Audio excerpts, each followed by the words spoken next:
Hello. Hello. Hello. How are you this week? It's been an interesting, positive week. Well, that's good. Positive week is always a good thing. You ready for some closure tonight? Or part one of closure, I guess? Our last scenario of Yeah. all green alike. I know. Gosh. I mean, we've come so far. And this is it. This is the capper. I mean, it's a little bittersweet, really. Tonight is the retreat to Washington, and I like it because it's already presumed that I've been whipped, and sure well, sure enough, I've been whipped. Like you getting my guys from last week. Right. Again, fascinating how they did the guys who did these scenarios, because very different. I do not know exactly what I'm going to try to do. Without a doubt. This one, I've read through it 2 or 3 times. I have played it once, and this one, and I'm going to say this right up from the beginning tonight because I have notes here for myself. I have big notes of things to remind me of. This one tonight is going to be fun, without a doubt. I mean, I when I texted you, I said, "Oh, it's going to be fun," and I have no doubt it's going to be.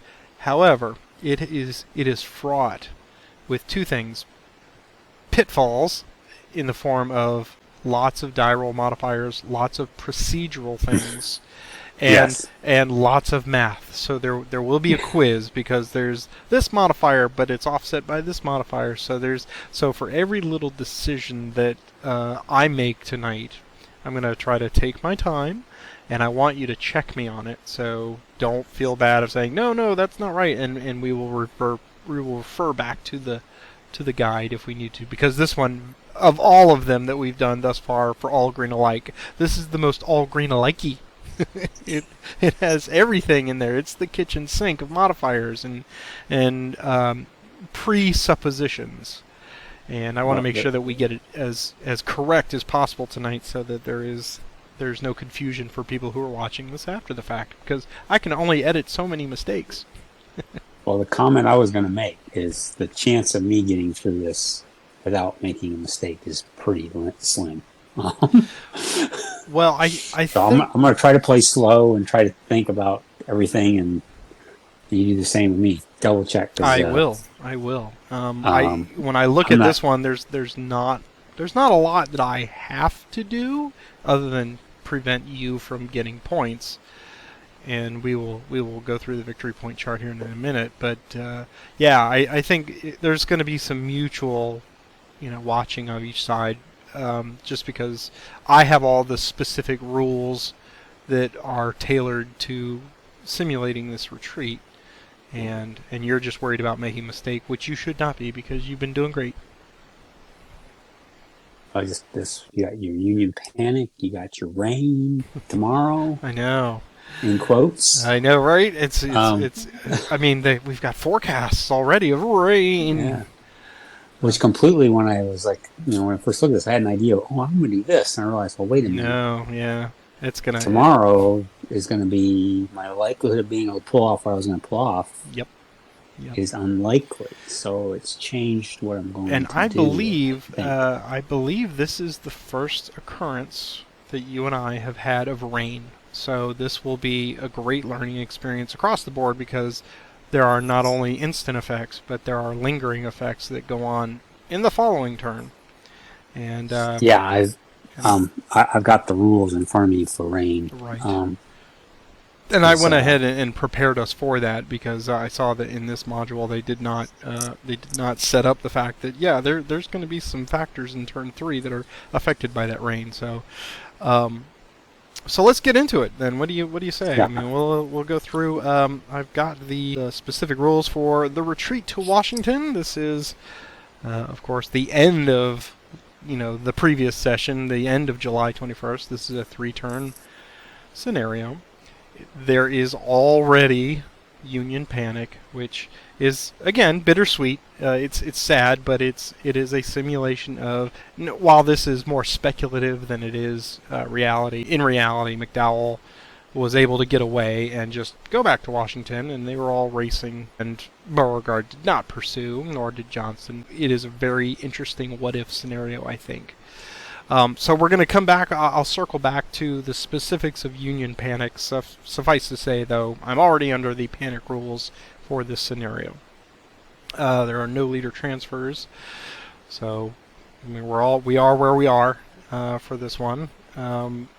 For turn 1, I'm going to get the first initiative on turn 1. That's easy, and then because it is late in the day, this is special rule number 4. Where this is where we have to be very vigilant about watching our initiatives. Yes. The first 2 times that you win the initiative on the die roll, just like command paralysis, we will mark those, and then after you get to the second one, that's just a flag, and I will even pull out the little the little counter for dusk, and I'll throw it on the board to remind us that dusk has fallen. And at that point, we just we just keep going until everything is normal. And then as soon as we get one of those very frequent ties that we roll on the Vassal die roller, the night will have fallen at that point. Mm-hmm. And again, the turn continues, but with some restrictions. At that point, there are no attacks that are going to happen if an infantry unit is in a hex. So basically, that's 90% of what you're going to do. If you are attacking a hex with a cavalry unit, alone by itself with no infantry unit, then the defender of the cavalry unit will get 2 to his combat roll. Or if he chooses to run away with a cavalry retreat, then he will also get an additional 2 to his retreat roll. I think that's fantastic that it simulates the attacks didn't really usually happen as a rule. You would be hard-pressed to find a situation where you're going to roll up and attack somebody at night, because the logistics on that are just impossible. And then, as you pointed out, special rule number 5, we are going to have rain on turn 2. And so rain effects are pretty straightforward. It's negative modifiers on attacks, for the most part. And then movement becomes a slog. So every hex that would normally be along a road of 1, it is now a 2 movement points to cross. So that is going to slow us both down considerably. However, you've got the nice big thick pike here, the Warrenton pike that goes up through Centerville to Fairfax Courthouse on back into Washington proper. If you follow with that, then your movement is a little better, but not much. It is 1.5 movement points. So every 2 hexes basically costs you 3 movement points to move along. So that will, and then at that point also with rain, not only with the movement, but at that point all creeks that don't have a road crossing them are impassable. So you cannot go, you can't even do the minimum 1 hex across a creek because it's impassable. The minor rivers, which are the darker blue, like Bull Run, or the upper part of Bull Run there, between sort of the bridge and Sudley, those fords will become impassable during a rain turn. So obviously the impetus is for you to get your units across those fords as quickly as you can in turn 1 before turn 2. And Bull Run Bridge has been destroyed, and when permanent bridges are destroyed, they revert back to a ford, which is all well and good until a rain turn, and then they're impassable because all fords are impassable across a minor river during rain. And then, because it gets even better, on turn 3 we will have the day after the rain. Everything's swollen. Everything's still passable at that point. However, except for the major river down here, which is from 4702, the Cedar Run branch, all the way down, all of those fords will be impassable because the major river is swollen from collecting all that water. So basically everything with a black border along the river, the major river, will be unfordable on turn 3. So if, for example, you just happen to be whipping around a flank down there, at that point, turn 3, they are impassable without a bridge. You can go across the Occoquan Dam. I hope I'm pronouncing that correctly. The Occoquan Dam, because that is a bridge/dam. And you could probably go across that ferry down there at Cedar Run at 5404.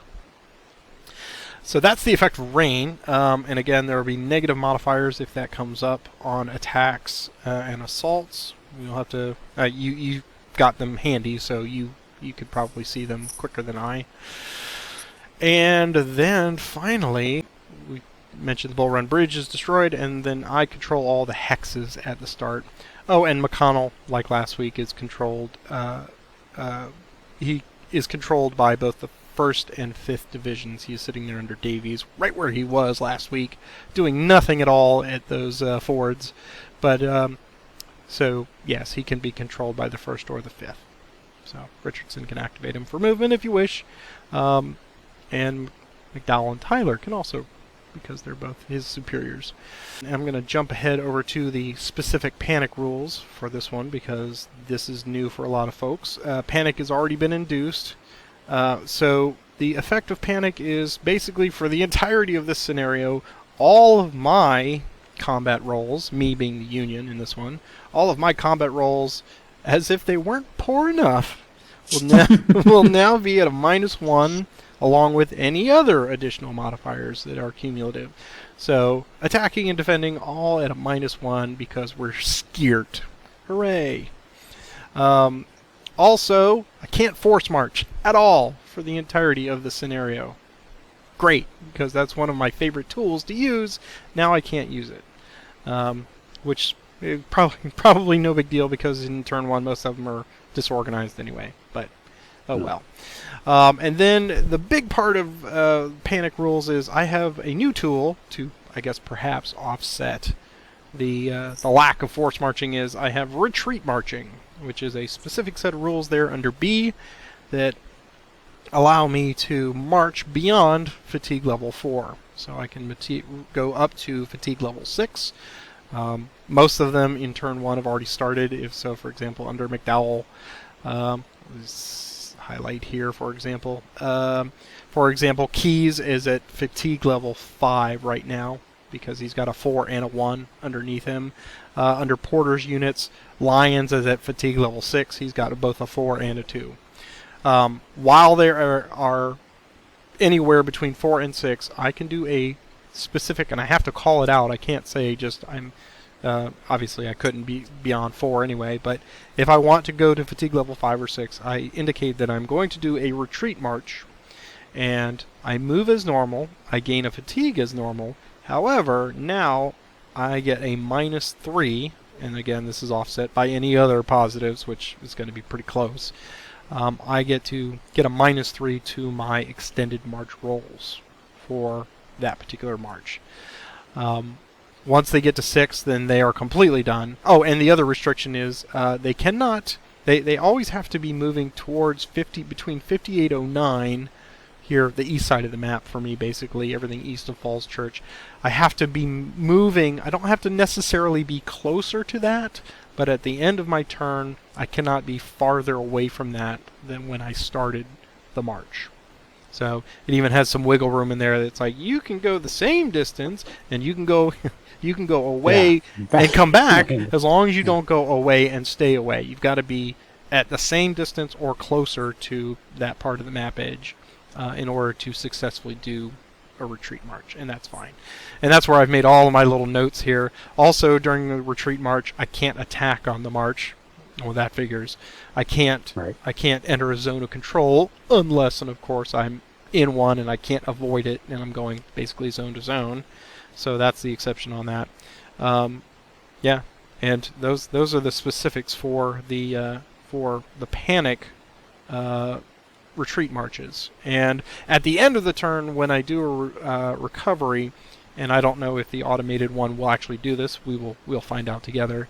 It should lop off the extra ones automatically and just presume that I'm at 4, and I will come all the way down to 1, because I'll lose 3 plus.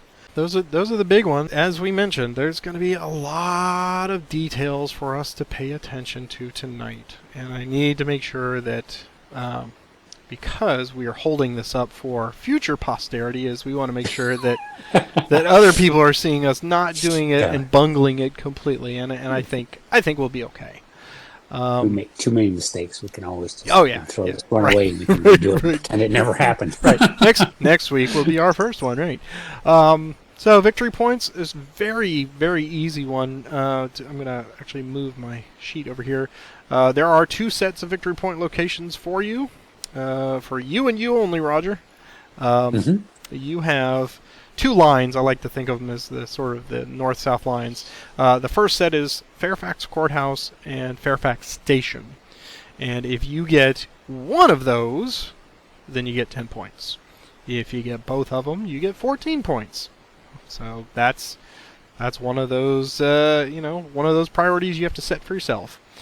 The next set is the Falls Church, the Annandale, and the Springfield. If you get one of those, you get 14 points. If you get 2 of the 3, you get 20 points.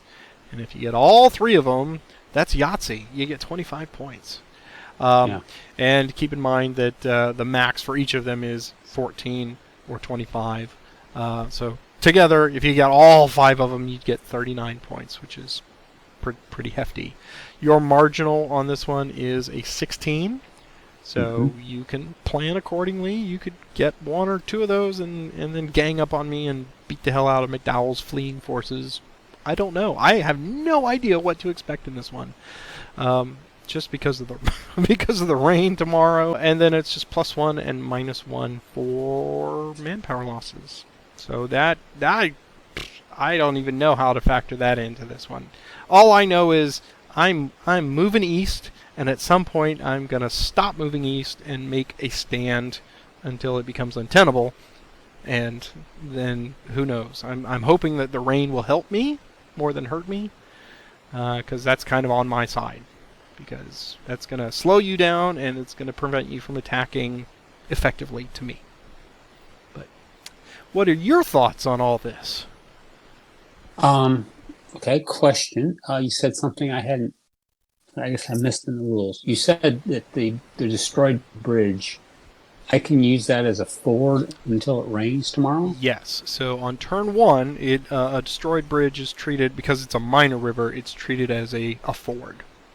Okay. And then as soon as it rains, it becomes unfordable. Yeah, I did miss that. That does change my thoughts a little bit. Yeah, it's specific on under the bridges. It says effects of destroyed bridges, and then it will say bridges and permanent bridges across minor rivers are treated as a ford. Okay. If they're across a major river, then they're completely impassable until you have to throw out like a pontoon bridge or something. Yeah, that whole section 10 in the rules. It's new for you, yeah. It's never really come up. Right. In anything I've played solo. I actually I have it here. Let's see. So and I pulled up the rain stuff because I wanted to make sure about the extended amount of time that unfordability is important, because minor rivers it doesn't factor, because in Stonewall Jackson's Way it's a 0. So it rains. That's when minor rivers are unfordable. However, major rivers, because they're collectors, in all others, they get 1 additional turn beyond the rain turn. So that's very important. And then it was under the destroy. It's at the top of page 21, second column. Destroyed permanent bridges, ferry effects. Over a minor river is destroyed, ford is considered to cross that hex side. Yeah. And however, on rain turns, that ford, your Zoc will not cross over it. Just obviously you can't cross it yourself, so neither does your Zoc go across it. Right. Yeah. Yeah. So that's gonna be fun. I love rain. And my favorite is rain in Stonewall in the Valley, just because it rains a little bit and it just has like 4 days worth of effects, 3 days, 4 days, because of all that rain coming off the mountains. It's fantastic. I think I have managed to dribble on for 20 minutes. A friend of mine who was watching these, he said, "You talk too much at the beginning because it's great for my insomnia." And I went, "Yes, I know." He's like, "Just get to the game." I said, "But I got to explain what we're doing, otherwise there's no context." Interesting. For me, this is important. So I'm as a game player, but I think I know what I'm going to try to do. I Okay. don't know if it's going to work. So, yes, I am ready to get started. Here goes our retreat to Washington. Good luck to you, sir. Good luck to you. Thank you. Well, there's no leader transfers, and I get the first initiative, and I probably should have spent time this week trying to figure out what I'm going to do, but that's okay. That's okay. I think Richardson is going to activate. Yes, Richardson will activate his unit, which is Blinker, underneath him, who is sitting fresh, and Davies and McConnell will all activate. So I'm going to give a fatigue marker to Blinker, and then McConnell and Davies will go to 2, and they're going to get a minimum 2 to this die roll. That's nice. That's a good start. Yeah, I'll just inform you I got all my lucky die rolls last time I had in the system. So. Well, good. I appreciate that. Okay. Then I think perhaps Richardson will go 1, 2, 3, 4, 5, 6. And then Davies will go. Let's see, he's a 6. Yep. So he's gonna go 3.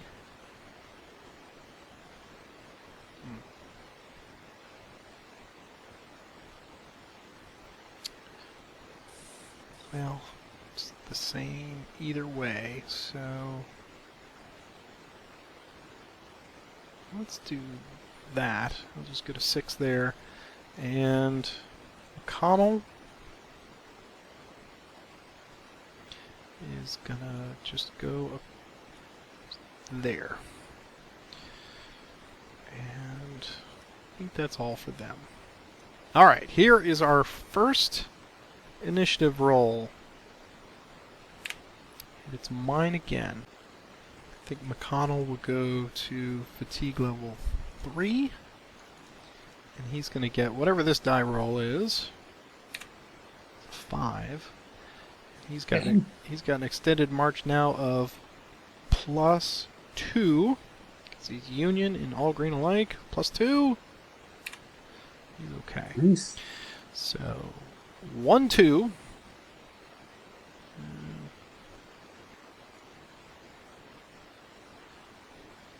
3, 4, 5. And next initiative, it's mine again. Tyler will activate keys for a retreat march. Let's do our first retreat march of the day. So he's at 4. He's at 5 rather. He's at 5. So I'm gonna put him to 6, which will be his max, and he's gonna get a +1, or excuse me, not a +1. Gotta do this myself. He's gonna get a minimum 2 for this roll. He's getting a 5. Good. Yeah, okay. I said I got all my dice rolling on. Yeah. So he will. Last night. He will get ready to move, and now he's got. Let's make sure he's the only. He's not exhausted or anything, so he's just going to get a +2, but a -3. So it's a -1 basically. It's actually pretty good. -1 to his extended march roll. So here goes. It's a 4. That's awesome. So he's going to go 1, 2, 3, 4, 5. Okay. Next initiative. Alright, it is your first initiative. We're halfway to dusk. I'm going to use Johnson to activate. He can do 3 units, if I remember the basic rules. I believe, yes, he can. He can do, and it can be anybody. Right. Longstreet, Jones, and Bonham. So I'm going to pick up a fatigue, and here's their movement roll. It's a 6. Now, I thought you said you got all your big dice rolls out of the way last week. I thought, yeah. Let's see how the night goes here. So Longstreet. It's going to cross Blackburn's Ford, go 1, 2.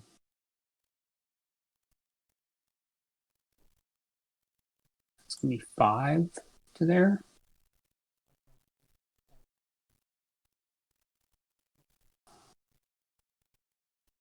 Johnson and Bonham are going to go 1, 2, 3, 4, 5. Uh-oh. Here they come. 6. Now, he cannot attack because Longstreet moved first. Right. 2, 3, 4, 5, 6, 7. Okay, initiative. That one's yours. That is very, very interesting.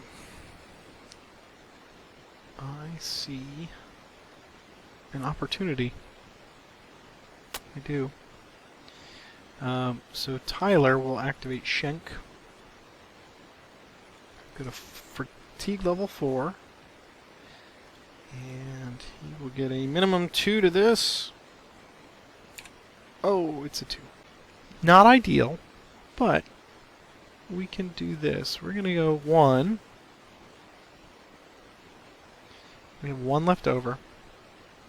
So I believe we're going to make a hasty attack on Longstreet. McDowell is, got his dander up. He says, "No one's going to flank my man."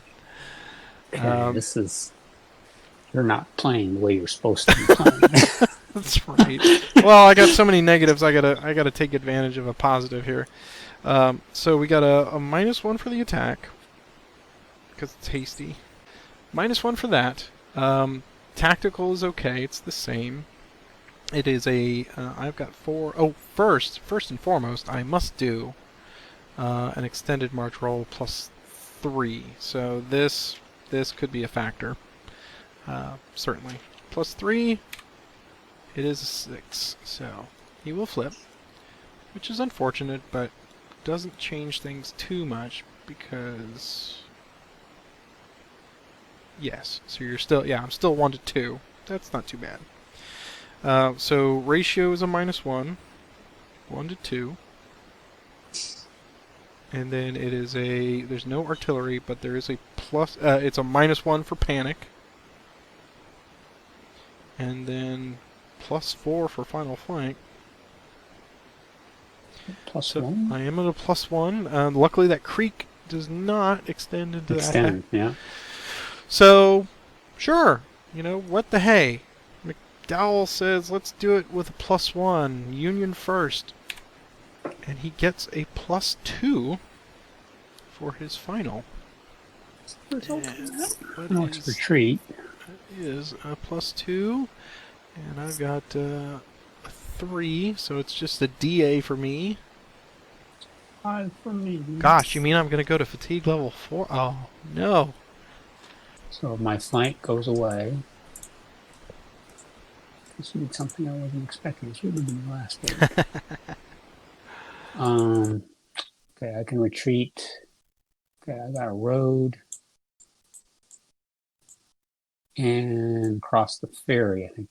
Forward, I think. No, that's towards you. So I think I need to keep retreating. No, away. it's the same distance, so that's acceptable because it's by road. Distance, okay, so that's the next priority. Yeah, it's always stay on a road if you can, and then go farther if you can. But in that situation, it's no closer, and yeah. Okay, I'm going to disagree. Okay. Priority number 1, follows road hex more distant. Okay. Priority number 2, retreat does not follow road, pike trail, or railroad into a hex more distance from active enemy unit than hex retreat out of. Okay. That hex is neither in an enemy ZOC nor enemy occupied. So I think priority 2 Okay, so then puts me it would down take you here. to 4421. Okay, and then now you're free because you can do 2 more if you wanted to, as long as you don't go into my zone of control and you don't get closer to me. Then you can go Yes. anywhere you want. I'm going to go to there. Okay, Get myself back on the road. yeah, probably a good idea. Nice He's and not going to advance. He's going to stay there. He wants to stay a speed bump outside of Centerville, I think. right. Yeah. So let's do our next initiative. Okay, that is the second one that you have won. So now I can get to actually pull the dusk. It's dusk. There we go. And then it will flip to night when we go to night. Mm-hmm. Okay. So, you still win the initiative, and then the first time we get a tie, we will go to night rules. This is traffic jam city here. Yeah. I love it. Let me use Beauregard to activate Cock, Hunton, and Kershaw. And they're all at fatigue 2. So I'm going to do a movement roll. And I'm going to type in who I'm activating because I'm probably going to forget. Okay. Those 3 guys with Beauregard, of course. Perfect. And here's their movement roll. So that's MP4. So I'm going to do Kershaw first. So he's going to go to fatigue level 3. Here's his extended march. 2, so he's fine. He can go 4. 1, 2. You're going to stop there. Cock is going to go next. He goes to fatigue 3. Here's his extended march. It gets a 1 for all green alike, so he's going to have to flip. And he's going to get to go 4. So it's 1, 2, 3. Kershaw's a 2, so he can move into with Kershaw. Finally, Hunton's going to go. He goes to fatigue 3 as well. Here's his extended march. It's a 3 plus 1 is a 4, so he's fine. He can go 4. 1, 2, 3, 4.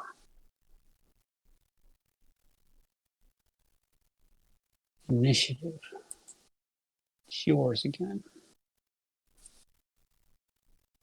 McDowell doesn't like that activity. He knows what Beauregard's up to. So he's going to perform a little thing called a retreat march. Okay. And we will, let's see, we will add a fatigue marker. Go. So they're going to fatigue level 5. And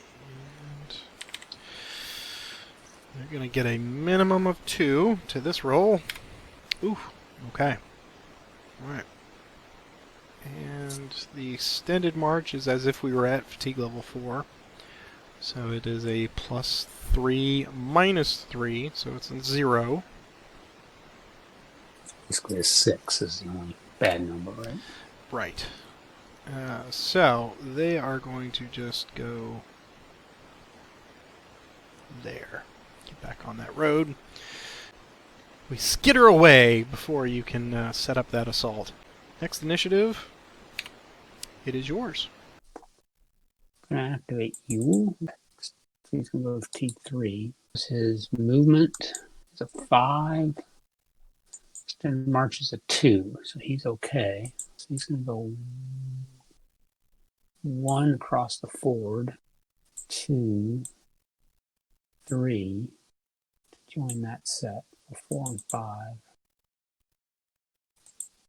Beauregard's going to jump to the top of that stack. And here's the initiative.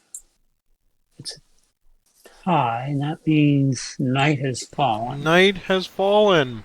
That was a very quick dusk. These dusk in Northern Virginia, man. That's like 20 minutes. Yeah. All right, so we flip That this. means we've got All right, main let's attack. let's review the night rules just to keep it fresh in my mind, especially. Well, okay. So if I have at least an infantry unit in a hex, you cannot attack it, either by assault or march. And I don't think I have any calves by themselves, or at least they won't be for long. And, I don't even know where they are. I think you okay, got yeah, one they're cavalry. yeah, and that is it.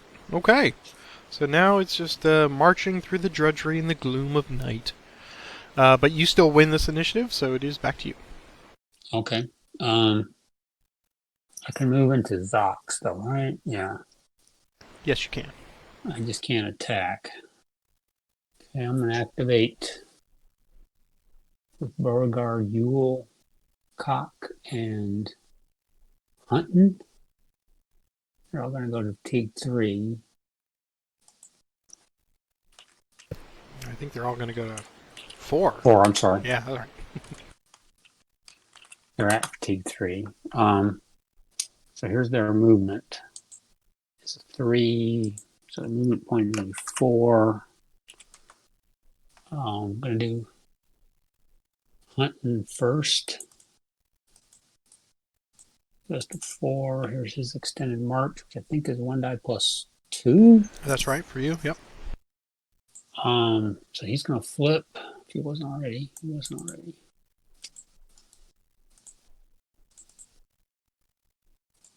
One, 2.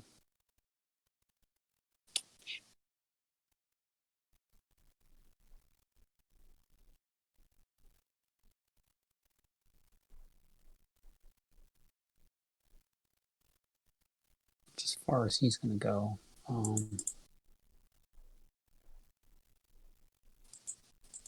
Next is going to be Yule. This is extended march. 1 die plus 2 is a 6, so he's going to flip as well.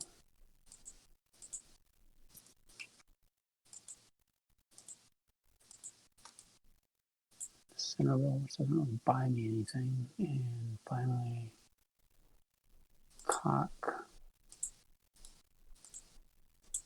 This is extended march. He flips as well.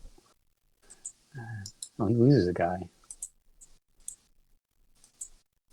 Like I said, I think I got all my lucky die rolls out of the way last night.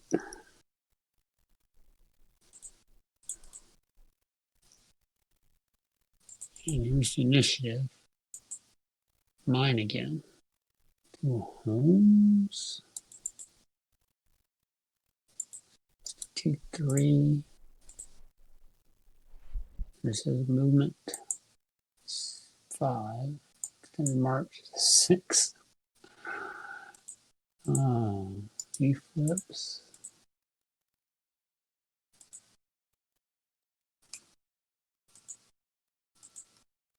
It's going to cross the ford. 1, 2, 3, 4. Initiative. Mine again. Gonna bring up Jackson. He's going to take 4. Here's his march. 5. Extended march. There's a 5. Gee whiz. He flips. He's going to go to Just picturing all these cartridge boxes just littering the sides of the road. Yeah, no kidding. In their haste. 1, 2, 3, 4.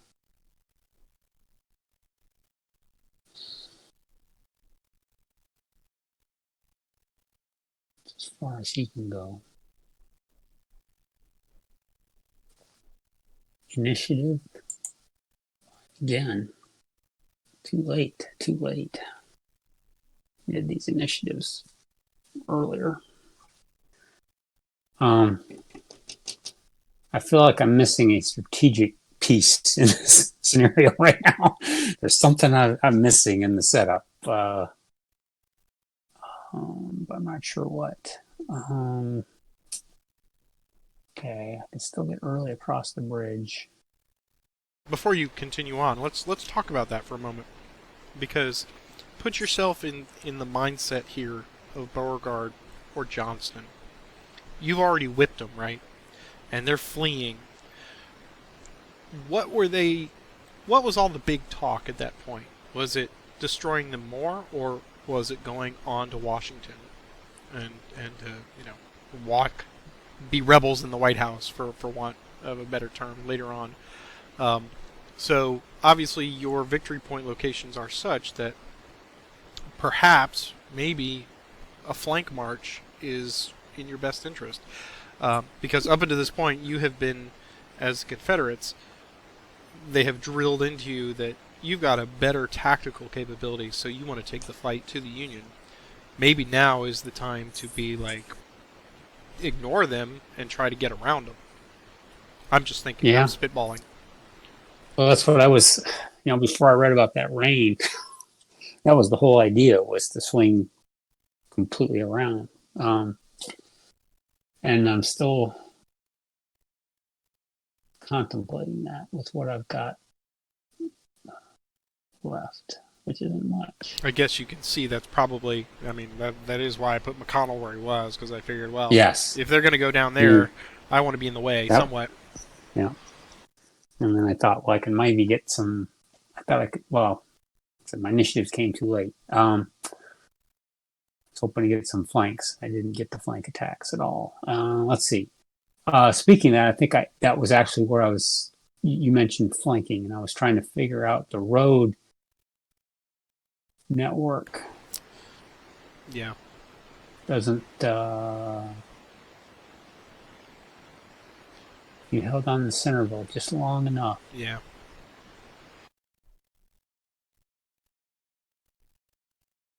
But I am going to hand some strategic orders to General Early.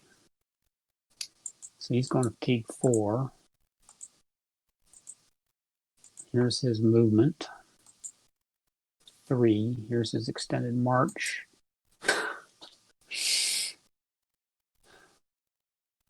I was actually planning on trying to get somebody to do what I'm going to temporarily do here with a forced march, but these yahoos have no march discipline at all. No discipline. I mean, I have flipped every single guy. Yeah, every single one. It's the hazards of night marching, I guess. Yeah.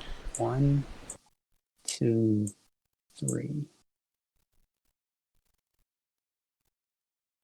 I would have gotten a forced march out of moving, but I can't. Okay, initiative. Okay, there's no specialness after this for the... No, once it's night, we just keep going until we both pass, or we don't have anything left to do. I'm rapidly approaching that point. But let's go ahead and activate, let's see, Stewart's at 2. Well, both those guys are at 2. So let's see, I may have some work down here with Johnston and Jones. Okay, I'm going to activate. Let's see if I can get an initiative roll tomorrow morning. Bonham and Jones. Ooh, he is. He's going for it.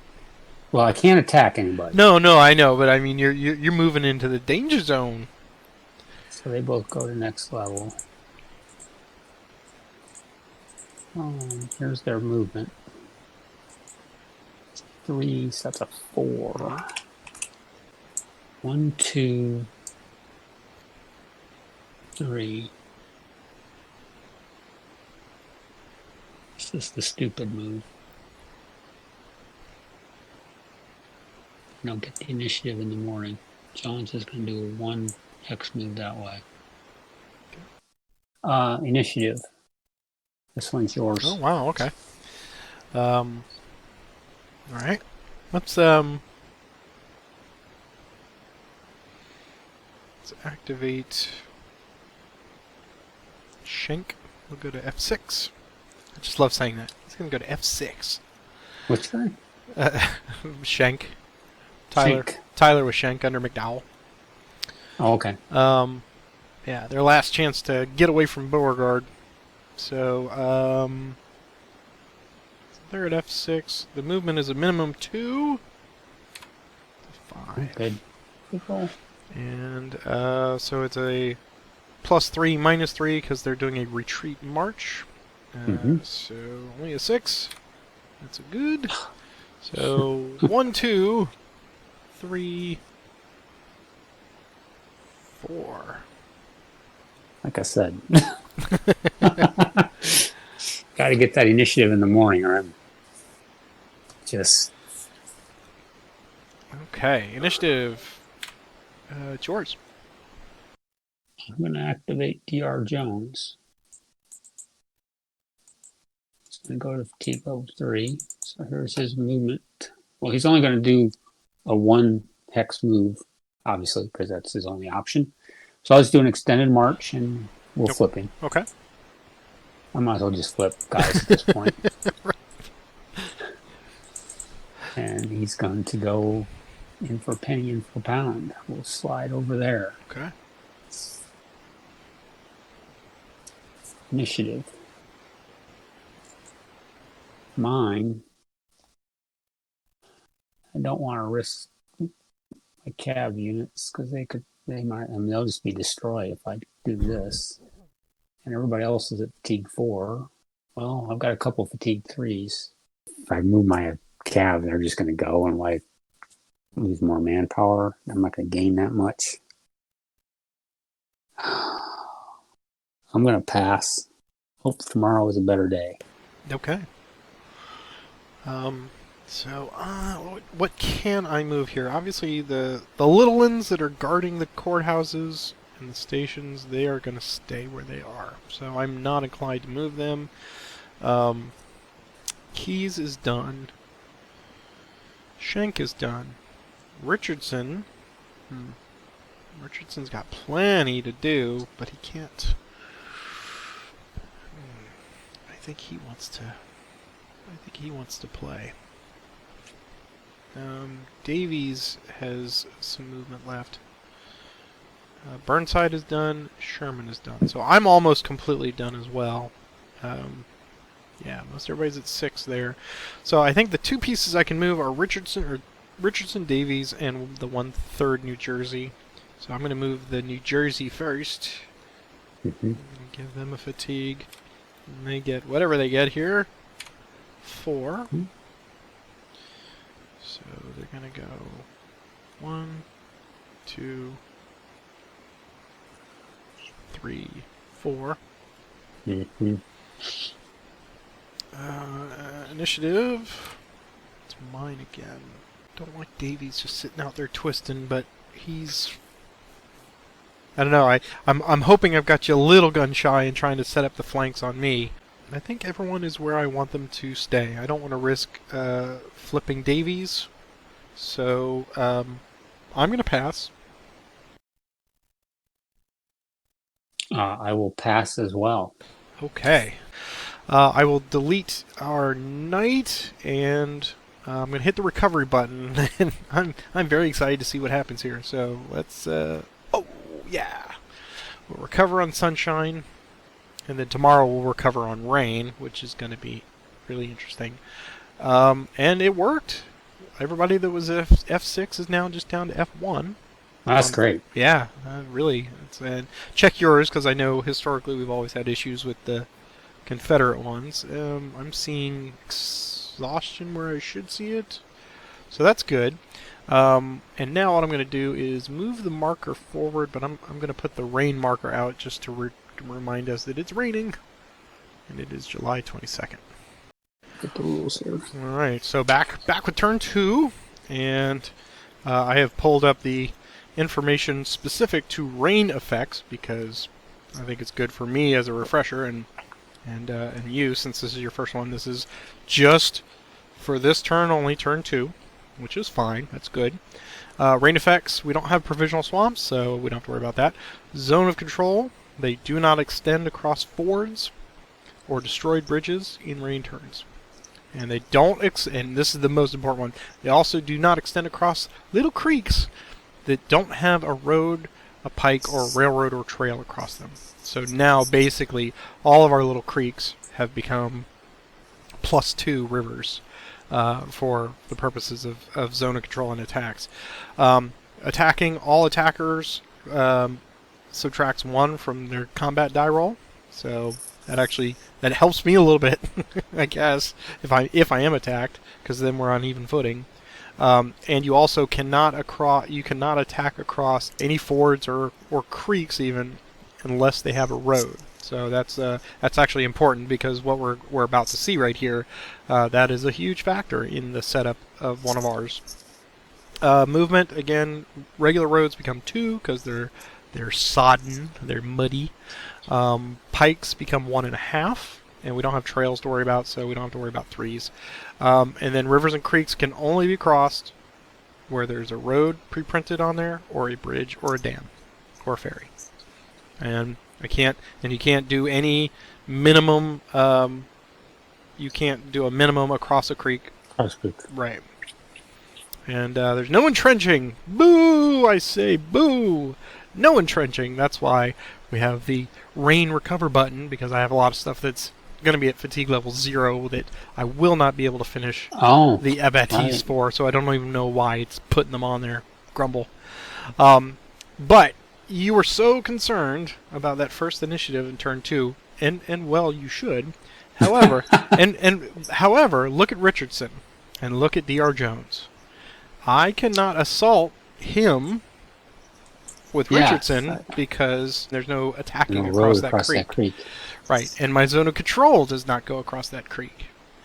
So you don't get the +6, the +4 flank. Right, exactly. Now, McConnell and 1/3 New Jersey still affect that kind of stuff, and I could potentially attack with McConnell, but again, I'm already at a -1 for attack, so if you were to attack, that starts out as a -2, right? Because you have -1 for rain and -1 for panic. Right. So I have no inclination whatsoever. And you know how I am with the dice. I'd rather let you roll the dice and see what happens.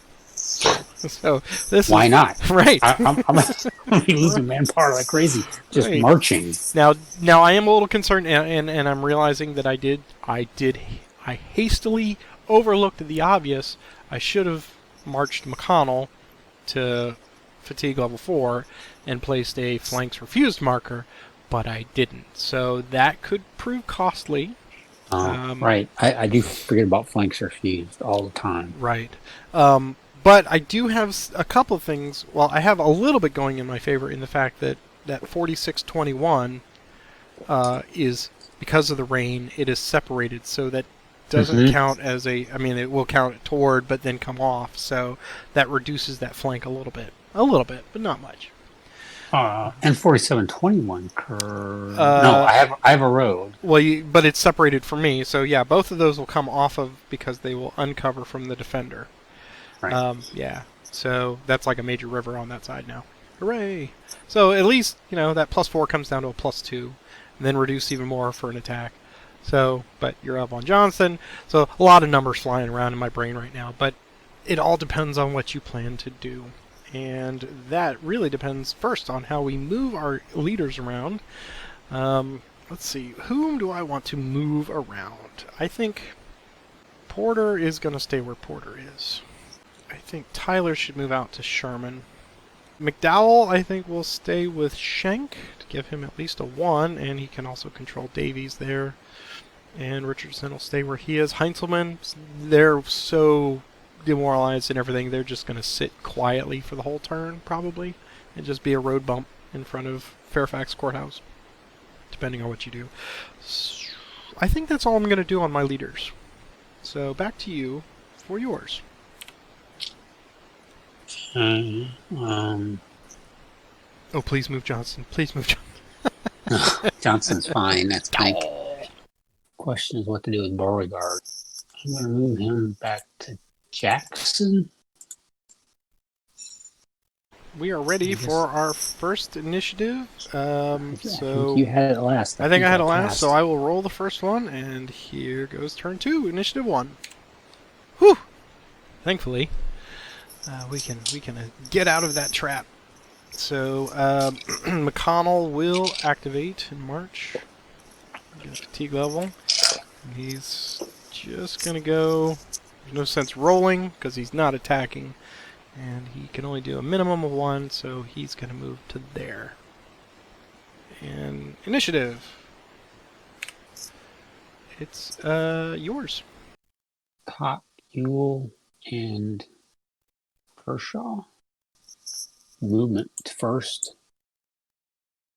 is a 1. That's a 2. It is a 2 for you. Yep. So we'll do Cock first. He goes to fatigue 2. Here's his extended march roll. And he loses a manpower.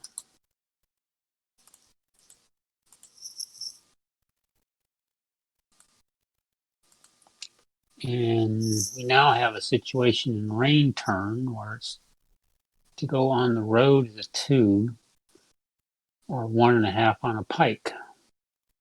Yes. So he's just going to go 1 to there. Okay.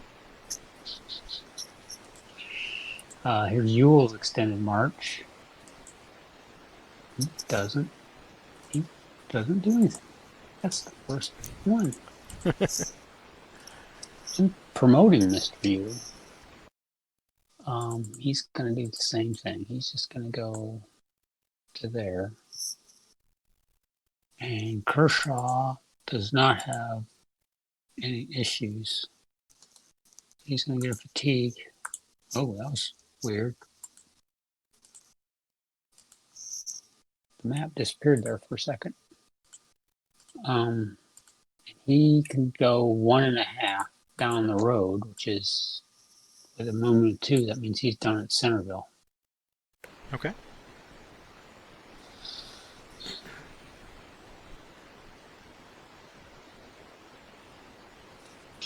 Initiative. Me again. I'm going to activate the same 3 guys again. So here's their movement. 2, 3. And we'll do Cock first. Here's his extended march. He loses another guy.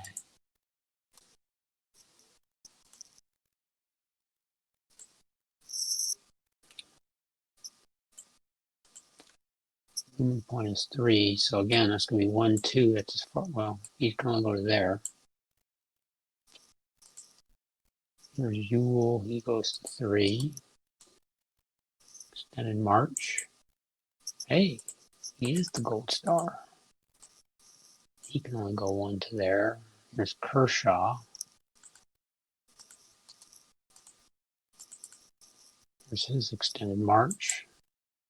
4 plus 1, he's actually okay, so he goes to there. Initiative. Yours. I'm going to activate Blanker with Richardson because he's fresh. Sure. There's no attacking across that creek, so we're just going to march with a minimum of 2. And it's a minimum of 2. So they're going to go from no zone of control to a zone of control in 1 movement, or minimum move. And that is all. Initiative. Okay, now it's yours.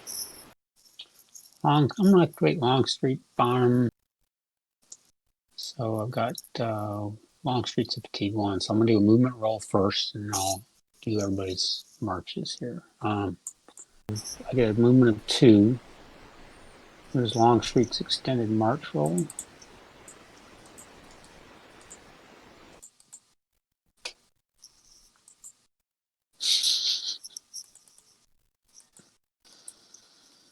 I'm actually grimacing for you every time that happens. I because I know how much it sticks in your craw. Well, it's like I said, I got all of that out of I got all my good dice rolls last night. I can't say anything. It happens. 1, 2, and bottom Wait, is. nope. It's 2-4, so he can go. Oh, right. Yeah. You can only go there. Yep. Rain turn. They were reminding each other. And he's going to pick up a fatigue for Bonham. And he's only going to go 1. 1 right there. Initiative. Yours. Yep, I'm gonna pass again. We're resting. Going to send Bonham to fatigue 2. And he's just going to make a minimum move toward D.R. Jones's.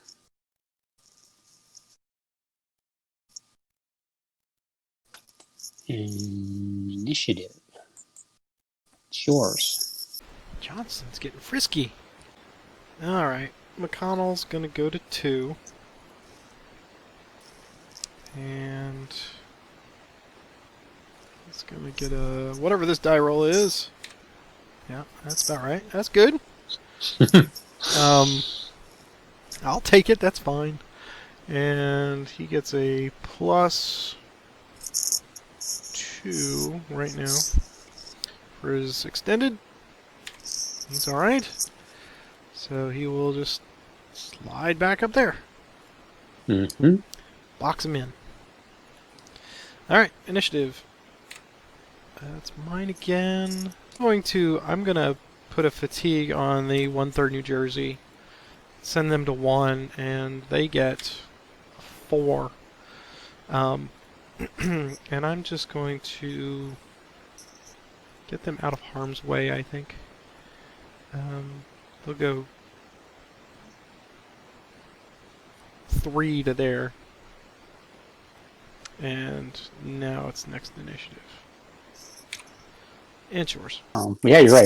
That was what I was looking at. I figured, because I was like running the numbers there for a second. I was like, okay, he's got +3 on tactical, and he's 3 to 1. That's 5, and then he gets to advance. Yeah, I better get him out of there. just attack something. This is. I'm chuckling over here because I want to get that engraved and put it on a plaque on the wall. You know, Roger's wisdom. I just want to attack something. I know what's going to happen if I attack. This is going to be a low odds attack. It's going to be at best a +0, and that's not going to help. So what's the next thing? I need to set up for tomorrow. That's the key. Yeah, tomorrow is setting up for tomorrow, and you've got now a lot of guys down there. And Bonham's my hammer. Yeah. At this point. Yep. So I need to keep him going.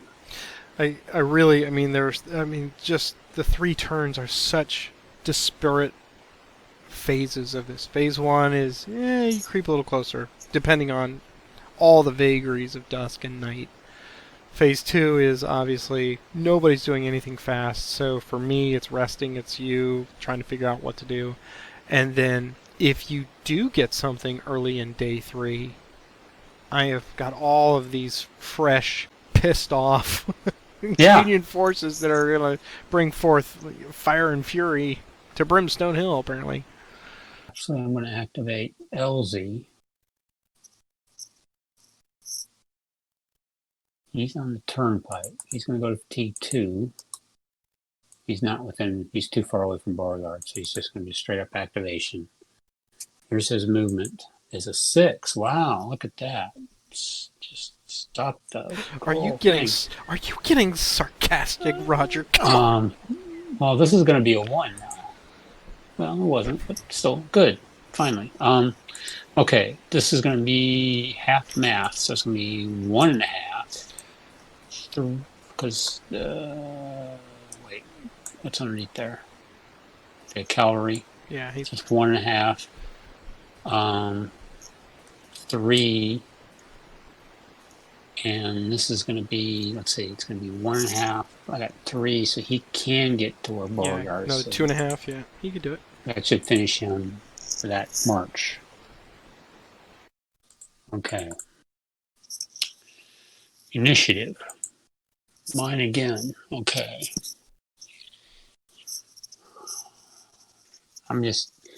This is one of those. I think I'm going to explain this decision. I'm deliberately going to let that stack of Evans, Bartow be rest to get them out of fatigue, get them flipped back to organized, and Oh, yeah. maybe I can use them tomorrow Yeah. because That's. I I mean, that's what I would do.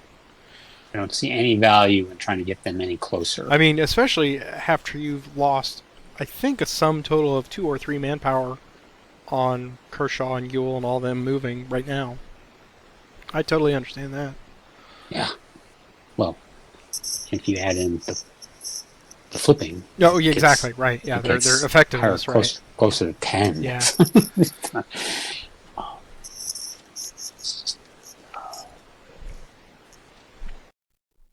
It doesn't bother me as much as it was when we started playing. I mean, I realize it's not the end of the world like I did initially. But now the question is, do I want to try to inch these guys up any closer? I think the answer to that's going to be yes. Can only activate 3. Beauregard's going to do LZ, Jackson, and Hampton. Here's their movement. 5. Jackson first. He's going to 2, so here's his extended march. So 3, so he's fine.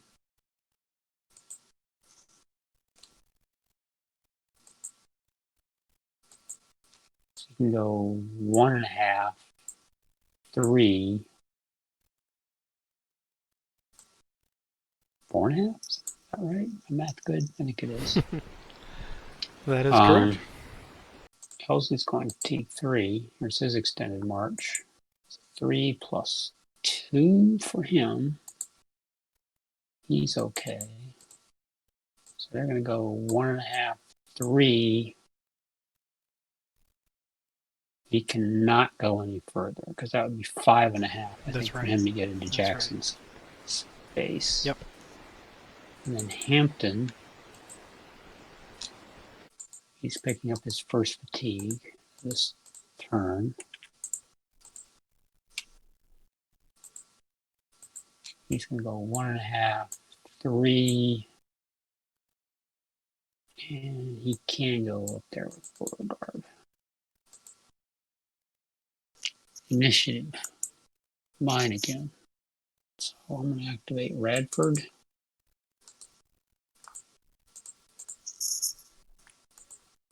This is dice roll. 8. I think Calipari gets 8 plus 1, I think, right? They do. Yeah, he's 9. So that's a 9. So it's going to be 1.5, 3, 4.5. Turn up the hill, so it's going to be 6.5. Okay, initiative. Mine again. I'll activate Munford. That's an 11.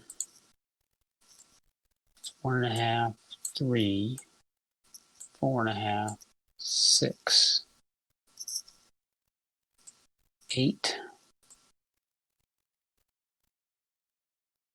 10. He's there. Initiative. That one's yours. I will pass again. Activate Stewart. 4, that's a 5. 2.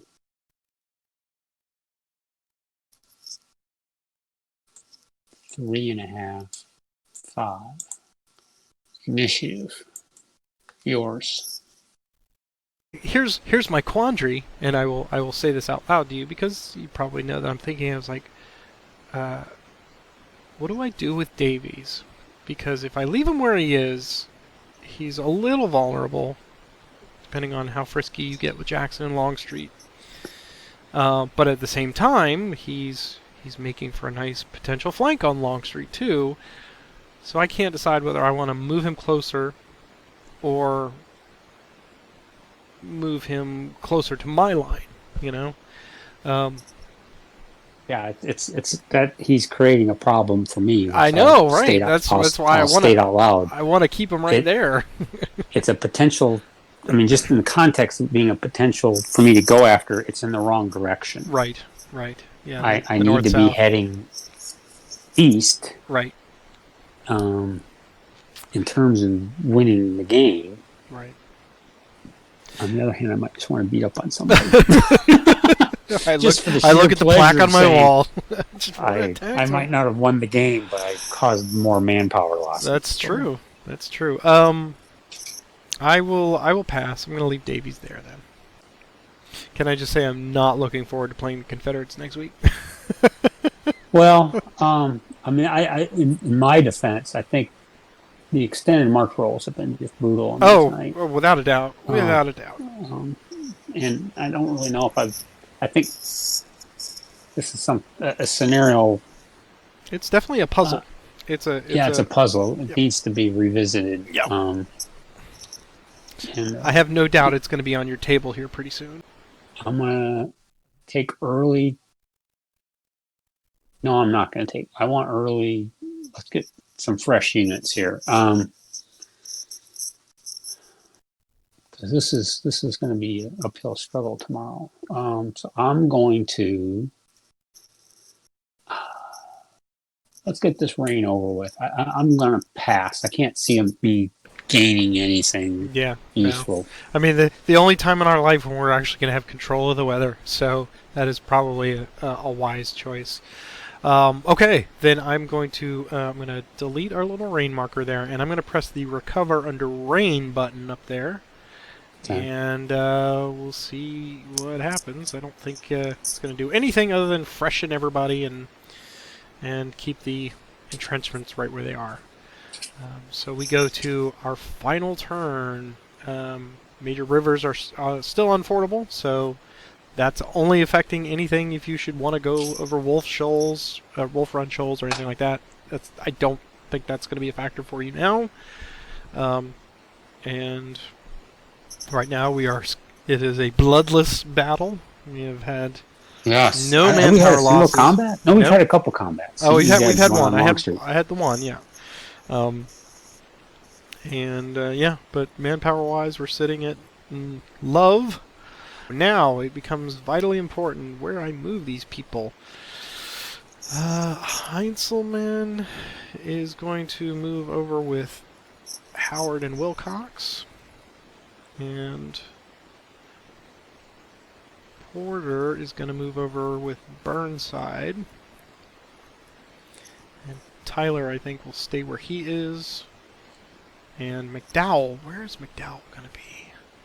Right. McDowell needs to be within 2. So I'm going to move him. Actually, you know what? I'm going to move him all the way into the station there. Yeah. So he can take those really crappy guys and give them a little bit of direction. Mm-hmm. I'm going to go ahead and delete the Abatis build because they're not a factor here in this game. They give me no entrenchment bonus. So just leave them as they are and put McDowell on top of there. And I have completed my leader transfers. Johnson's going to stay where he is. And boy, this is where do I want to put Beauregard? I'm going to leave Beauregard where he is, I think. I don't know if that's the best place for him, but I think that's where I'm going to leave him for now. Okay. Well then, Internet debate. would you like to do the honors for the Sure. Day 3? Day 3 first initiative. So rain movement. We're done with rain other than... Yep. Just the swollen Cedar Run, and that's it. Okay, that's unlikely. Yeah. I can't Okay, imagine. here we go. Initiative is mine. Yuck. Okay. Best laid plans. Well, I don't have any good plans. Let me put it that way. Gonna activate with Beauregard, Ewell, Cock, Kershaw. Here's their movement. I think everybody's at fatigue. Nobody has any fatigues. So here we go. Movement. It's 4. And the first guy I'm going to move is going to be Cock. It's fatigue because he's not going to affect movement of anybody else.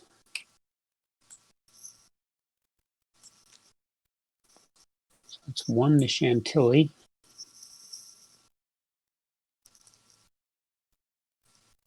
2,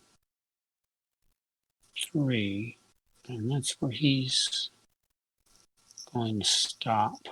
You will go 1, 2, 3, 4. And Kershaw will go 1, 2, 3, 4. Initiative. It's mine. Okay, I'm going to activate Beauregard, Elsie, and Jackson. Here's their movement. It's a 2.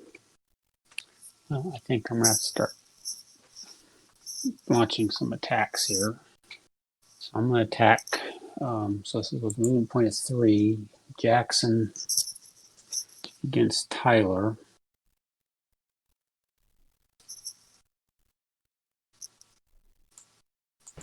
Right. Run the map. +1 attack is what I have. So you're saying Jackson versus Tyler? Yeah. So it's just a +0. You've got 5 surrounding me, and the presence of Porter does not affect any of those to uncover, so that's +2. Mm-hmm. So I see +2, and of course I'm going to get my -1. So if you want to keep it on the same side of the equation, you could give yourself +3 for that attack. Do I have artillery there? You do. Okay, so basically that offsets the panic, so +2, yeah. And then -1 for and ratio. -1 for ratio, so +1, yep. +1 is what I have. Is that something you want to do? I think I'm going to have to. I've got too far to go. I've got to start getting you out of the way, I think. Okay, you get me. Let's say you force a retreat. And that pushes me essentially down the road. Porter, Lyons, Heinzelman, Franklin, wherever I'm probably going to go towards Fairfax Courthouse. Mm-hmm. What does that get you? Aside from a potential manpower loss, what does it get you? Because then you're going to step up, and then now you got to face Porter with probably some fatigues. So I'm curious because this is the whole point of all of these things is for you and me to kind of swap ideas. I'm just curious, what is to be gained by Jackson attacking Tyler for you right now where he is? What I'm hoping to get set up is if I get Tyler out of the way, Jackson slides into that spot. I was hoping to get a bigger dice roll. Sure. Sure. Is to get Tyler out of the way, and then I can bring Beauregard with LZ into 45-19. Okay. Which gives me and setting up the you got a big attack on Davies potentially, right? Yeah, I got a big attack on Davy. Okay.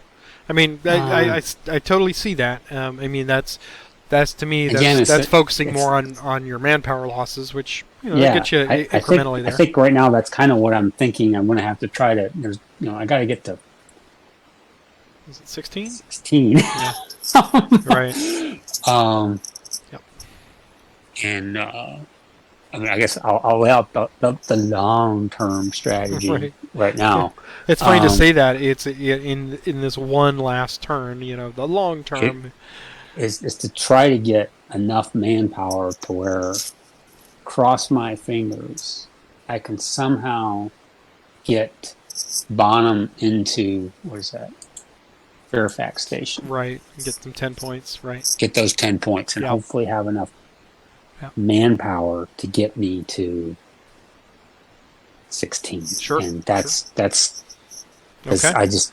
I don't see any way I can get around you to get to Well, I mean, Springfield. the guys up in coming from Chantilly look like they're making progress, but they're about to hit the Heinzelman wall. It's Yeah. almost like you face those, or do you try to push around and go towards the 14, 20, and 25 pointers if you can get that Yeah. far? Yeah. Yeah. I'm looking at Ewell. I've got 3 fatigues left with that set up there to get to fight my way through. You left that one little half New Yeah. Jersey up there. Yeah. Right. I was really hoping you were going to move him. Yeah. Oh yeah. No. And to give me that possibility that I could slide all the way to Falls Church. Right. But you're there, so I'm going to have to fight to get him out of the way. I Right. could potentially, with good initiatives, no, I can't slide around to the north either because that's too far to go. Well, yeah. But then you'd run into me at 52-13. So, Yep. Yeah. And you can always with one initiative, you slide over. And, Oh, exactly. Yeah. So having heard you say that now, I totally see what you're talking about, setting up, the next potential domino to fall.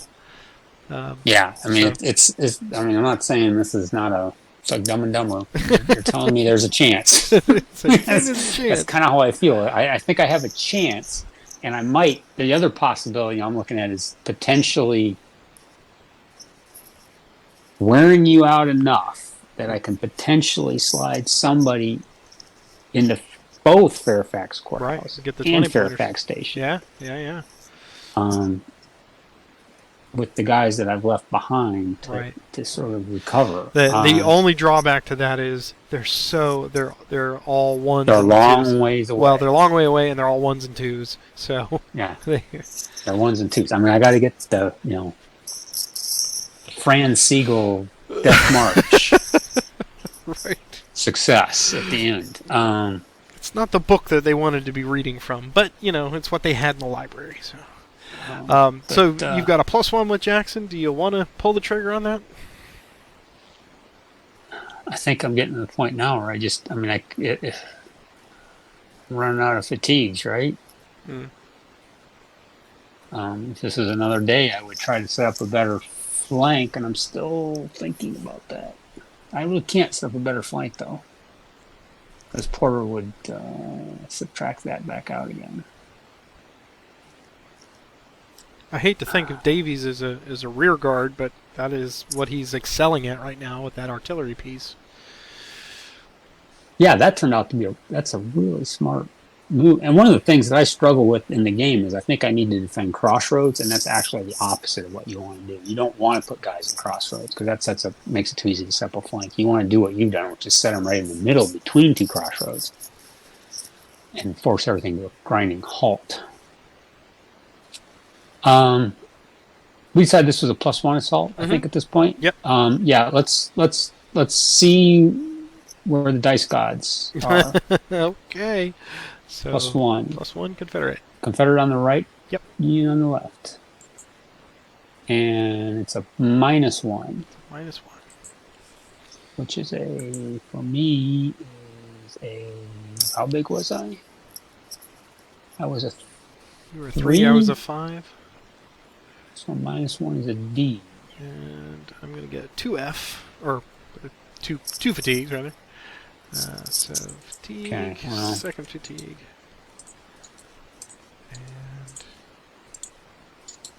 And He's already flipped, so that just cost me fatigues. okay, yeah. See, no manpower loss. That was probably the best that could have happened. Best of bad situations that could have happened. So I've still got movement points for Elsie.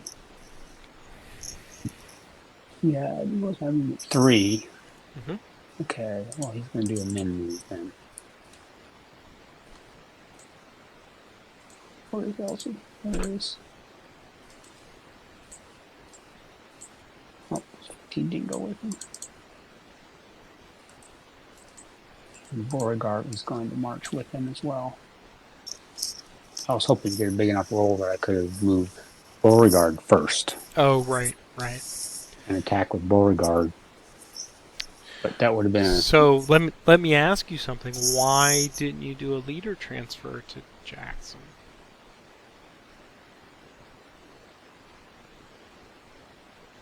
Stunned silence. because I'm stupid. So why don't we look at that and see, is there a difference between a 0 and a -1? No. Other than, well, it would disorganize me. But if you want to presume that Beauregard would have done that, because I was sitting there because I didn't want to say, because I figured you might have a plan for him moving north and everything, but if you were gonna attack, I just assumed that you would bring your tactical genius that is PGT Beauregard. But if you want to retcon it, I'm totally fine with that. I mean, no, I just my mind was going down what I said, which is I wanted to get a big enough roll to where I could do a normal, because it's a wash if I moved them and done a hasty. Right. And yeah, why didn't I do that? I don't know. So I don't. No, let's not retcon it. Let's. Okay. Initiative. We can edit all that out. Sure. Yours. Okay. Richardson is going to attempt an assault on Johnston because this is his one moment where the initiative came my way from all of that potential stuff. So let's see. Creek? No, I don't have a creek. There is no creek there. So we're going to place a fatigue marker, and Richardson will try with his command. What is he going to get? Roger. I hate assaults. I hate them with every fiber of my being. I'm surprised you did it, I'll say that, but that's all right. Well, you saw him. Roberto's laughing over there because I had two assaults with Hood, and they're like, no, okay, initiative. It's yours. Damn it. Well, I think I better do it to you before you do it to me. So I'm going to launch a core assault at Johnston. Okay. Here's their command roll. Doesn't happen either. I don't think dice do not want us fighting tonight. No, they want us to I don't think us to meet and settle this without fighting. Right. Initiative. Me again. Golly. I'll try it again. I'm only going to go in with Bonham. Okay. Okay, here we go. He just needs a 5.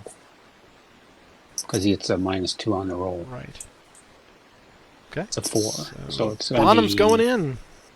7 to 6. Yep. So there's no ratio. There's no flank. There is. Oh God! There better not be a creek. There's no creek. There's no creek, but I have potentially an artillery piece. So it's +1 for type.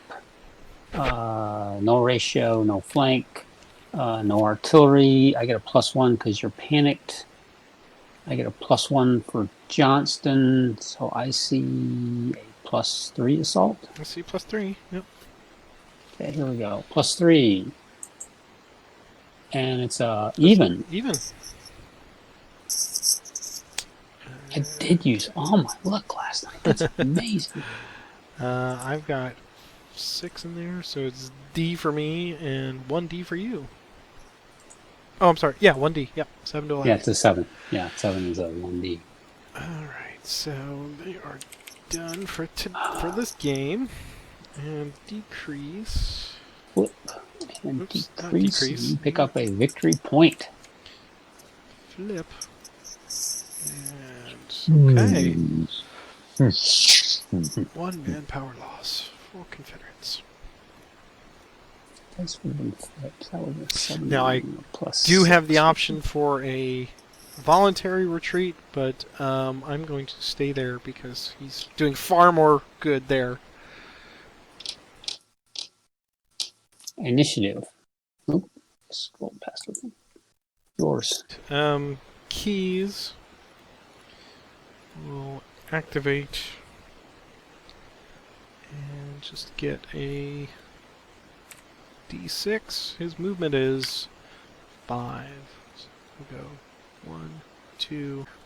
Keep him safe there. Initiative.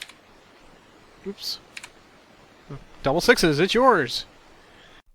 Gonna activate early.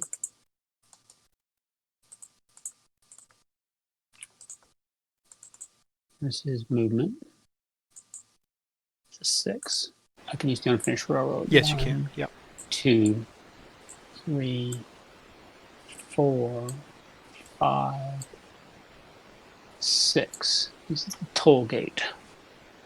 Okay. Initiative. Mine again. Mumford. Here's their movement.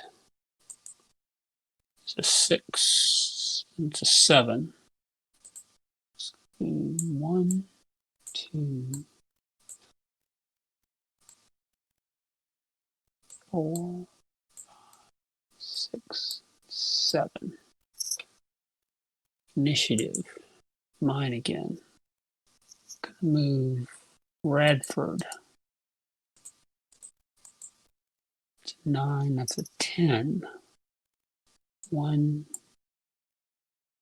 2, 3, 4, 5, 6, 7, 8, 9, 10. Initiative. Mine again. I'm going to activate Hunting with Beauregard.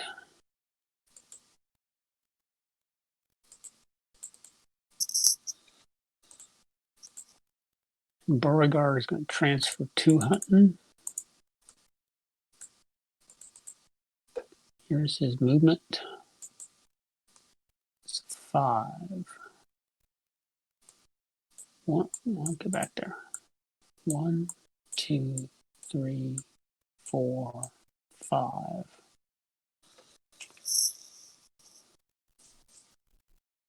Suddenly things changed a little bit. Decided I need to do something very, very different. As my friend Peter says, bold and decisive. Well, different. Let's see. Or different, yeah. Initiative.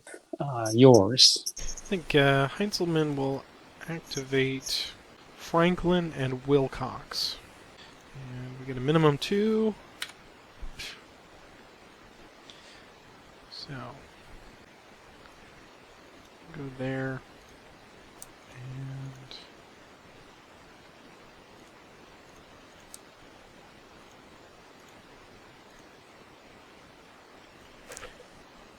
we'll go there. Alright, we'll set up a battle line here outside the courthouse. Initiative. It's mine again. I'll pass. My long-range scouts need a little more information from Beauregard's camp and early, so we gotta see what they're doing before we react. Activate B. Says movement. 4. Across the 4s, that's going to be 1, 2, 3, 4. Initiative. Mine. I'm going to move Ewell. Activate Ewell. He's going to go for T2. Here's his movement roll first. 3. He's too far away from Beauregard to be activated, so he's just got a minimum of 3, or movement of 3. And here's his extended march, which is a 2. 1, 2,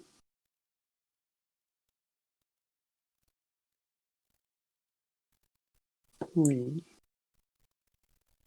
Initiative. Me again.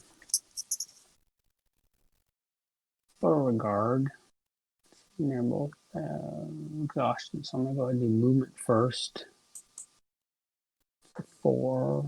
That's going to be a +1, so that's MP of 5.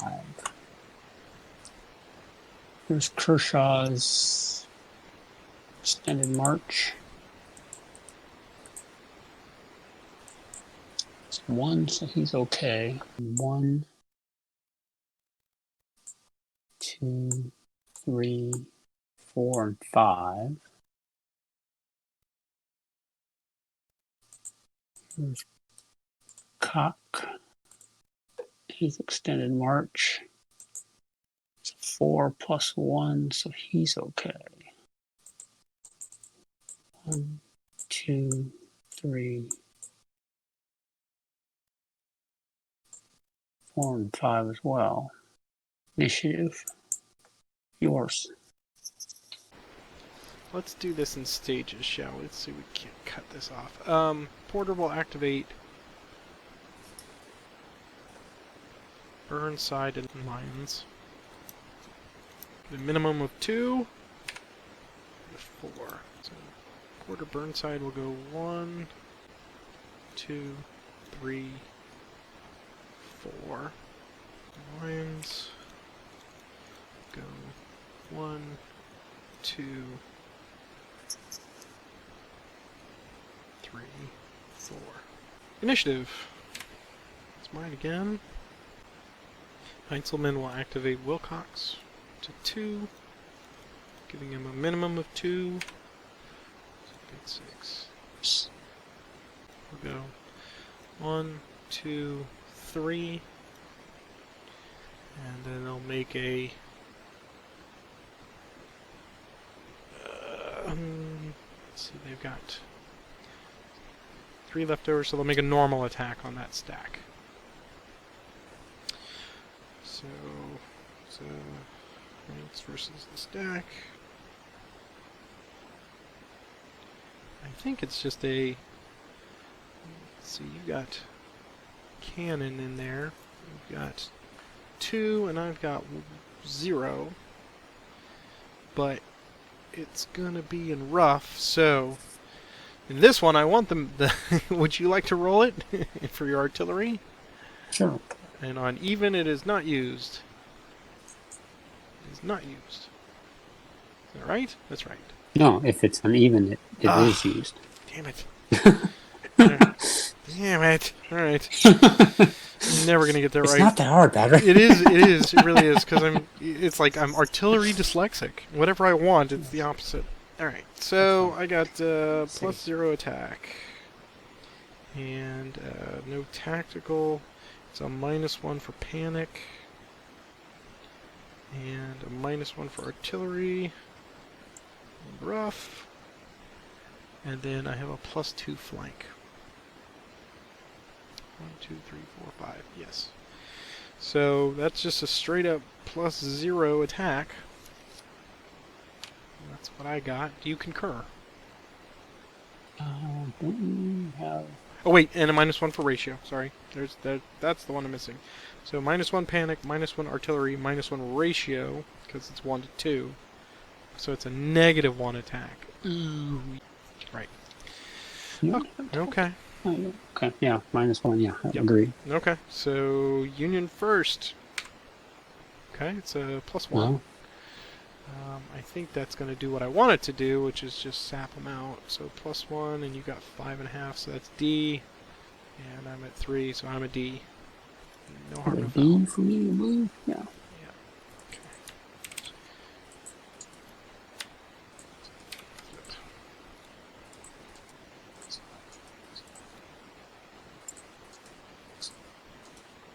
Low. Okay. All 4s, okay. Okay. All right. Initiative. It's mine again.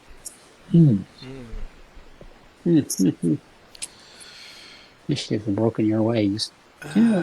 Just, yeah. I think at this point I'm going to pass. Let's see what Beauregard's going to do. Activate Beauregard hunting it early. There's their movement.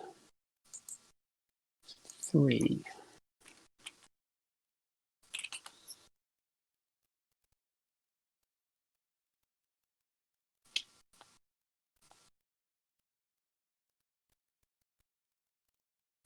Beauregard is going to transfer early.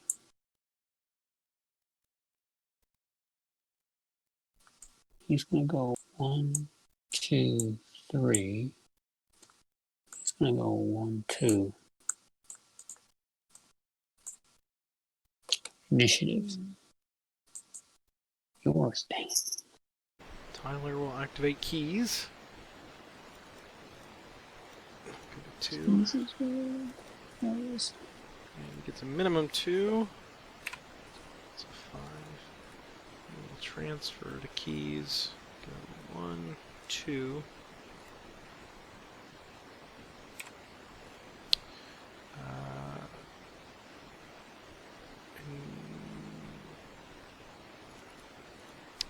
Initiative. It's mine again. I think Porter will activate Burnside. He gets him in 2. It's a 4.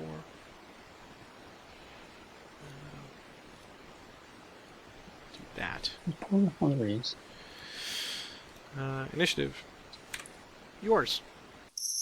You guys are supposed to be panicked. You're supposed to be running away, not standing, getting in my way like this. We call it a fighting withdrawal. Mm-hmm. Have to impress the ladies in Washington City, actually. All the Congress people Right. come to watch. That's right. We've cleared the wagons off of the trail, and picnic baskets have been cleaned up. Okay. Well, I think I have to attack Tyler and Keys. Attacking Sherman doesn't do me any good. Okay. So I'm going to attempt a paired attack with Beauregard. With You mean an assault? assault. Yes. Yeah, with early. So he's going to go fatigue 3. See what happens. It does not. Does not happen. Okay. Initiative. Yours. Well, reading the tea leaves, I've got to do the same, right? Yeah. Yeah, Porter's got to go to 3, or Burnside. He's got to prove his whiskers. He will make an assault attempt on Hunton. So here's my command roll. It is not going to happen. This is the most timid game I've ever seen in my whole life. Initiative. The bloodbath we had with. No, I think we used it all up. All right, he's gonna go. He's gonna go to fatigue level 4 and try it again. Here we go. Here's his command roll. Okay, now it goes this off. time. All right, so Porter versus Hunton, and I got 1 for the assault, -1 for panic. Just go ahead and put those right up front. I've got 2 to 1, I think, on him, right? Yeah. So +1 for ratio. 6 to 3. You've got a flank of. I've got a +4. Well, +4, but it's reduced to +3. -1. Yeah. Yeah, because of. So +3 final flank, and you've got artillery, and I do not. So that's gonna bring 1 off of there. So -1 artillery. So I see. Offset. So I just see a +3 with the final flank. Yeah, +3. Yeah, because you get the tactical and Yep. wait, +4. Wait, sorry. Oh, I do have a +1 on the tactical. Yeah, I didn't even see Yeah. the. Yeah, I'm so unused to that. +1 tactical. Hunton, why didn't you study more? Okay, so it is a +4 then. Yeah. Yep, +4. Here we go. Union first. So it's a +6 result. +6. And there's going to be some retreat losses. Yes. Yeah. If you go, well, no. If you go through Beauregard, you're fine, and then you can bug out. I can go around the unfinished road. Yeah. Yeah. Yep. So +6 on, what was that, 3? Yes. So 1 DR. DR. So the die, it decreases, he flips, Advance. he goes to T4, next level, he gets a demoralization marker, he has to retreat 4 hexes, but yeah, he can go through Beauregard and down the road. 1, 2, 3, 4. This is why you don't take Washington after the Battle of Bull Run, yes. And the hex is yours if you want it. I don't want it. Actually, I don't. There's nothing I can do with it. because Porter can't attack again. So I will leave it as it is, and Okay. roll the next initiative. It's yours. I don't see what I can do, Patrick, at this point. I mean, I don't have. I mean, I can make attempts here, but Sure. I got little tiny fellas. Yep. And well, I think once I shut down that stack up there with Heinzelman, and now with Hunton, yeah, giving you I mean, another I one. was trying to crack. I was obviously trying to swing around that, try to get through Flint Hill, and I was hoping you'd take a little bit of bait and swing a little further north, but you didn't. And then I was hoping the last hope was try to crack a line through the unfinished railroad. Right. Yeah. I Um, figured you'd try to punch through there, and that's why I was leaving Howard. yeah, Howard was sitting there anyway, so even Yeah. that was I had to. The only thing I noticed on this one was, Johnston just got marooned there early on, between night coming too fast, and not between night coming too fast, and you couldn't effectively use him. Yeah. and Then he got shut cut him off. down completely, and then he got surrounded, so he couldn't communicate with Longstreet, and so that whole flank was just it was I would have done the same thing in your position, was try to go up through Chantilly and go around. And it wasn't. I mean, with 2 manpower losses, even if you get one of the far east ones, then there you go. There's your 16 points, because it starts at 14. I think it is probably just outside the possibility, because I've got so many pickets set up now to block you. And I remember the last time that I played this one, I was the Confederate player, and we went. I mean, literally on day 3, we went 10 rounds over Fairfax Station. It went back and forth, and it came down to one pip on one last die roll, and it was a +2, and got him out of there, and I was able to take it, and that put me over the top. But yeah, I mean, with the variability of turn 1, you just have no idea what you're going to be able to set up getting ready for the rain turn. But no, I thought this was. I mean, it is a puzzle, and I did not envy you tonight at all, as far as the die rolls and everything that were going against you, especially on the extended march. So that's why I'm really trepidatious about next week. I don't know what to do. I can't. I don't. Did I fight a battle? You did. I don't remember. It was Jackson versus Tyler. And oh right, yeah. Yeah, and you got a -1 on that one. Yeah, that was because I was at that point. I was thinking I've got to get something going. Right. But we had 5 battles tonight, and all of them went in favor of the Union. We had a +2 on my attack, a -1 on your attack, a +0 on my. Actually, your Spoiler. Johnson. No, you attacked Johnson versus Richardson, so you attacked Johnson, and that was your other. You had 2 attacks, and they both went -1 and 0. Then Heinzelman, when I did the sapping attack, got the +1, which is a huge victory for that. And then the big +6 now, which was the heartbreaker, the nail in the coffin, I guess. Something about this particular scenario fascinates me, and I don't know if it's because did I go off script and do the fighting withdrawal and try to stay in your face, or is that rain turn super helpful for the Union to just set up tents, camp out, relax, rest for the day, and then be ready for day 3? That's what I'm thinking. I mean, because that is a real stopgap. That really prevents between the night and then the rain immediately. That takes all of the punch out of the Confederate tactical advantage. and you can't march anywhere fast. You can't bring up forces to bear as quickly, and so you have to really choose those battles for day 3.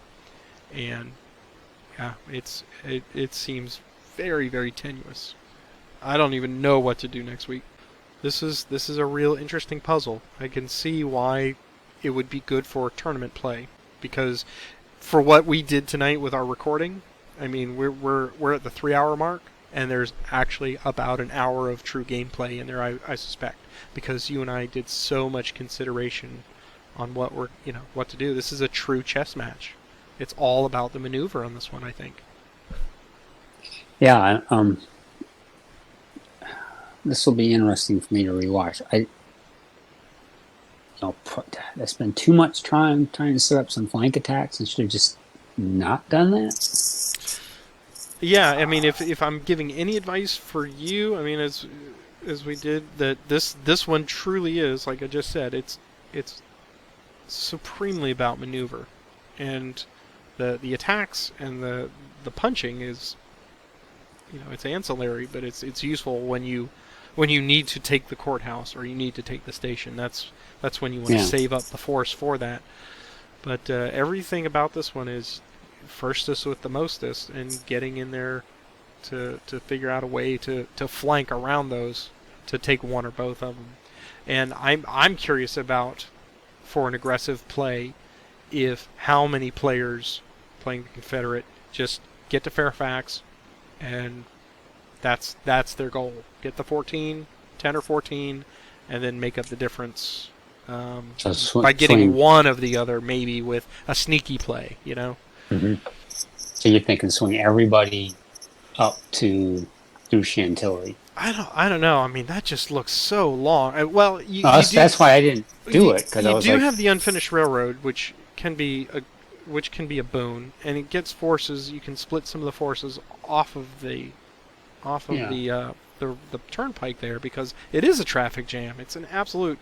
I'm still picturing Patton with the tanks and the mud, and he's sitting there just guiding. I see Beauregard just guiding people at Centerville. All right, you go north, you go east, take on Tyler, do whatever. I think early on I had a little bit of good fortune with getting, as we already discussed, having Davies there to just kind of keep everything in check. And I think when you sent Johnston and Longstreet over there, and then I made the early attack. Well, I was prepared to make an attack on Longstreet. That's what I was thinking about using for Davies. But yeah, I think tonight when I made the hasty attack with McDowell right out of the gate, he said, "Wait a minute, you're not supposed to do that." That's right. Yeah. That was. It was just a flank changing your tactics that I wasn't expecting. Yeah, it was a flank that presented itself, and I saw it, and I went, well, if I get the next initiative, even though it's going to eventually work out to be essentially a low odds attack, it's still it bloodies your nose a little bit and makes you think, oh, okay, and it worked. It was only a +2, but it was a retreat. Well, importantly, at that stage, it took. Yeah. It sapped his ability to keep going, because then the next day was rain. Exactly. And he's moved exactly. He moved one hex. Right. My fear was that you would get a lucky roll on Richardson Blanker and punch them out of the way, and now you're sitting there with the other unit. Well, no, because the other unit couldn't have advanced, but at least that cleared the road, and then you could bring the other unit up and then just make a quick strike on the station and just sit there. And now I've got to react to that, and I've got to bring all those forces back to try to take it back. So I think that's definitely a good play, is to strike in there and make the Union react to it. Or the other possibility was I was going to spot you. I was going to give you the 10 points for that one and just make sure that you didn't get 14. Okay, anything else? Yeah. But, if you take that one, it's just a short hop down the Orange and Alexandria to Springfield, and that's another 14 points. So there's... Well, until I was reading the rain rules, that was my intention, was to get those two. Yeah. And I didn't see how you could really stop me. The rules and all. I'm going to get stopped in the rain. Yeah. But having and I didn't even catch it until after I saw Richardson at 48-20, and I was just, and you were sitting there going, I hope you don't get the initiative first. And I looked at it while we were taking the break, and I went, oh, there's no road there. I can't attack him during the you know. Yeah, I didn't think of that either. This is almost this is a good scenario. I mean, this again, the all green like scenarios. Oh yeah, really good. This is the most puzzly one, and compounded with your excruciating extended march rolls and the fact that we got assaults all failed because of the timidity of our leaders. Yeah, and you were able to back yourself out of anything I was setting up. Each time I was like, oh, every time. And outside of turn one, the retreat marching didn't factor in as much as I had thought. I was prepared, if you had made a play with Beauregard up there to kind of still come through where Cock and all them are, was that I could at least go to 5 and 6 to back him towards Falls Church. But I didn't want to get him too far away from the rest of his division, which that was a fear. So I was very wary of you. Every time you'd set something up, I was like, oh, I could see how he could punch through there pretty easily, and I had to be extremely cautious about it. So you kept me thinking tonight, which is a sign of a really good scenario. I hope I can do as well as you did tonight next week. Thank you. So if we're officially putting this one in the books, let's see, the final VP is -2, which is it's a 3 or less Union decisive. Yeah, okay. Yeah. So, considering they were panicked, they made a pretty good stand. But I absolutely look forward to seeing what you do next week, because it's never the same twice, right? Go to the Multi-Man Publishing website. Stonewall Jackson's Way 2 includes the All Green Alike campaign, which we've been playing. Yes. It's on pre-order. Good deal. You can buy it with Hood Moves North, the new campaign. Yep. Very great deal.